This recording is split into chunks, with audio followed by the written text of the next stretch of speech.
Hey y'all, welcome to Bushcraft Wednesday. My name is Gray Madden from Self-Reliance Publishing, and today we're going to be talking about one of my favorite primitive weapons, slings. I've got a couple different examples of slings here on the table for you. This one was made in Peru by indigenous people of Peru.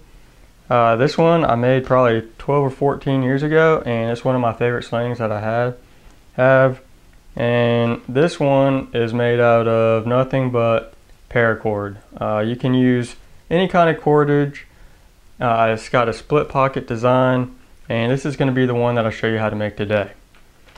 Slings have a lot going for them as far as primitive weapons. They're extremely portable. You can roll them up, put them in your pocket. You can easily pick up ammunition off the ground and use that. And they're effective. We're all familiar with the story in the Bible in 1 Samuel chapter 17 of David and Goliath, where David, a shepherd's boy, slayed Goliath, who was a well-known and renowned warrior and a giant. It shows us the effectiveness of the sling. I don't think that was the point of this story, but it does show the effectiveness of the sling.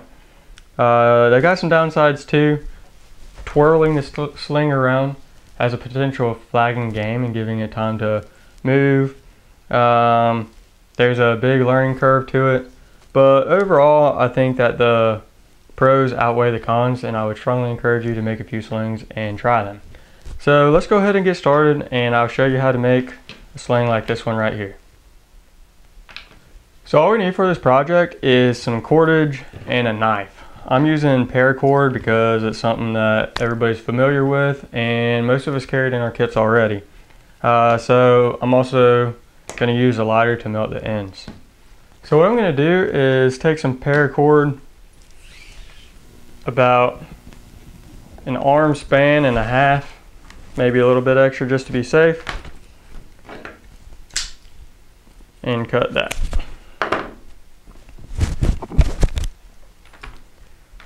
Next, I'm going to take and cut 5 more pieces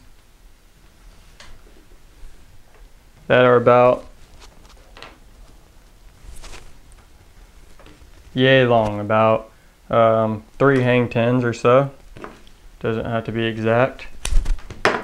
And we're going to need 5 of these.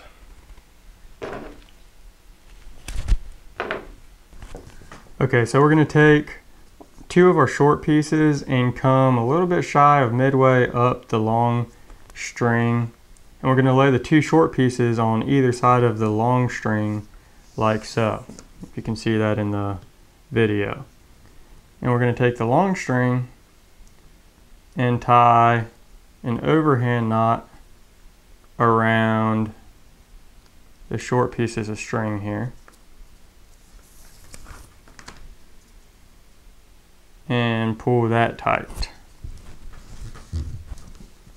And snug up the ends of the short pieces, making sure we don't pull through the knot. And then we can start braiding.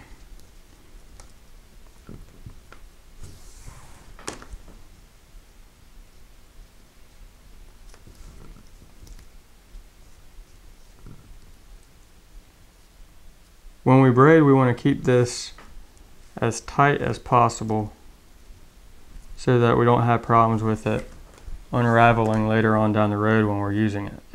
Okay, once we've braided a small section, we're going to grab our other 3 short pieces and gradually add those in.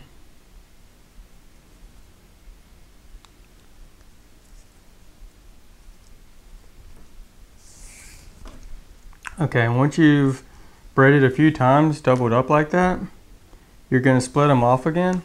So you're going to have 2 sections of 3 strands each.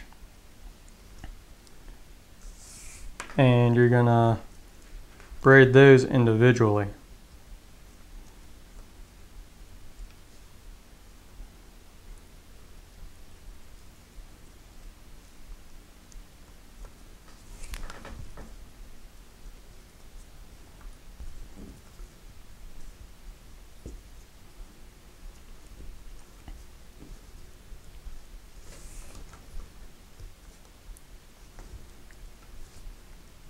How far you come is up to you.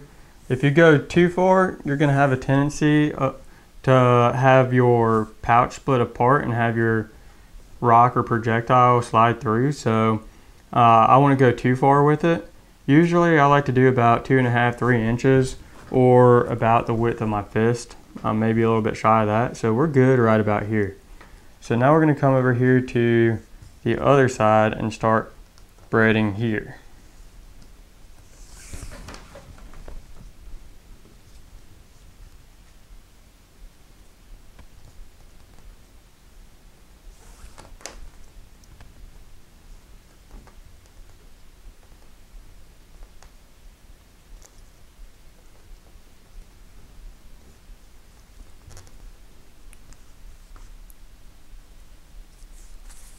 Okay, so once you've got an equal length on each side, you're going to join back up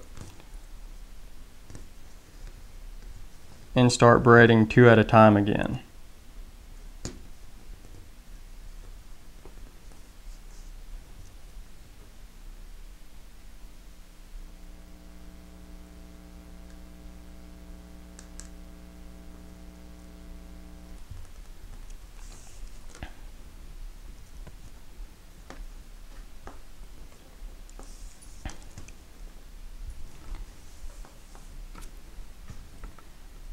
Okay, so now we can drop out 2 of the shorter pieces and drop down to only braiding 3 again. Making sure that one of those 3 is the long piece.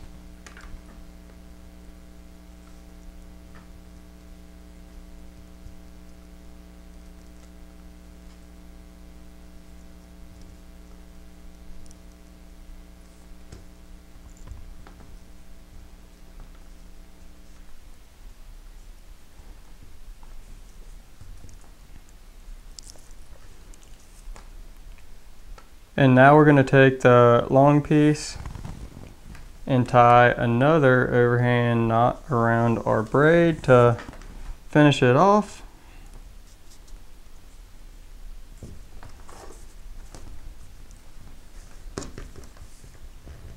And we are just about done. Now we just got to trim our ends and melt them and tie a loop, and we'll be just about finished.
Now the way I'm going to size the length of this thing is that when I'm standing up and it's hanging down by my side, I've got my arm relaxed and down and the sling is hanging down.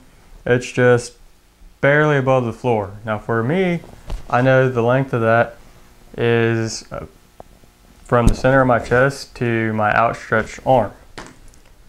So we're going to take one of these sides and tie a loop right about there.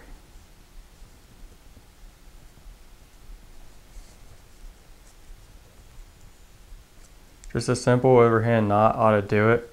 Doesn't have to be anything fancy.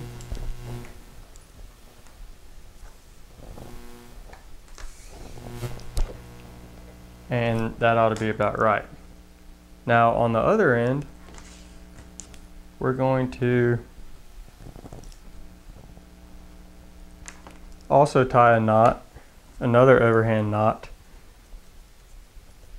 to give us something to grip with our thumb to hold it before we want to release it. And usually, especially with this paracord, I like to put 2 overhand knots back to back. That does 2 things for me. Gives me a little bit more to hold on to, and also keeps the end from cracking as much while I'm slinging it. Make sure we got it right. That ought to be good. So now we can trim up these ends. Might want to leave us a little bit extra for some fine tuning later on, but we ought to be close. I hope you've enjoyed the video. Be sure to come back next Wednesday for Bushcraft Wednesday, and I'll show you some techniques for using the sling. As always, I appreciate every like, every comment, and every subscribe. Thank you for watching, and we will see you next time.